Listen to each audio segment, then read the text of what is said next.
जब एक छोटे से परिंदे हुदहुद ने हजरत सुलेमान अलैहिस्सलाम का पैगाम मलका बिल्कीस तक पहुंचाया और इसी पैगाम के जरिए मलका बिल्कीस ने कैसे इस्लाम कबूल किया, ये उस वक्त की बात है जब हजरत सुलेमान अलैहिस्सलाम अपनी बड़ी फौज का जायजा ले रहे थे।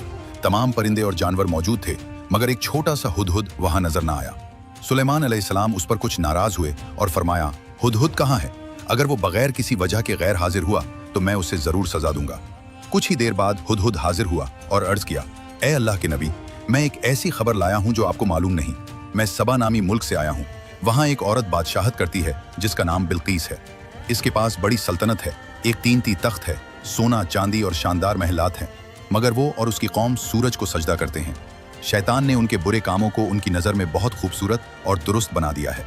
इस पर सुलेमान अलैहिस्सलाम ने एक खत लिखवाया जिसमें फरमाया गया था, मुझ पर गरूर न करो और मुसलमान होकर मेरे पास आ जाओ।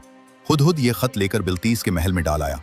जब बिल्कीस ने वो खत पढ़ा तो वो घबरा गई और उसने सोना, जवाहिरात और गुलाम तोहफे में भेजे।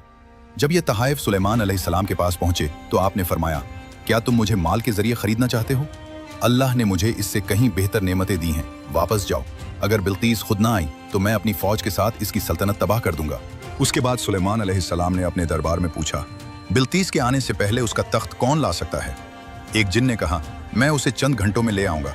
लेकिन एक नेक शख्स आसिफ बिन बरखिया ने कहा, मैं तो आंख झपकने से भी पहले उसे हाजिर कर सकता हूं। आसिफ बिन बरखिया ने पलक झपकते ही तख्त हजरत सुलेमान अलैहिस्सलाम के सामने लाकर रख दिया।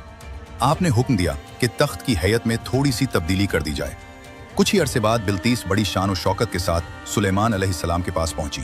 सुलेमान अलैहिस्सलाम ने उससे पूछा, क्या यह तुम्हारा तख्त है? बिल्कीस ने हैरत से कहा, यह तो बिल्कुल मेरा ही मालूम होता है। फिर सुलेमान अलैहिस्सलाम ने एक शीशे का शानदार महल बनवाया जिसके नीचे पानी और मछलियां नजर आ रही थीं। जब बिल्कीस अंदर दाखिल हुई तो उसने पानी समझकर अपने कपड़े ऊपर उठा लिए। सुलेमान अलैहिस्सलाम ने फरमाया, ये पानी नहीं बल्कि शफ़ाफ शीशा है। ये सुनकर बिल्कीस शर्मिंदा हो गई और बोली, ए मेरे रब, मैंने अपने ऊपर जुल्म किया था। अब मैं सुलेमान के साथ अल्लाह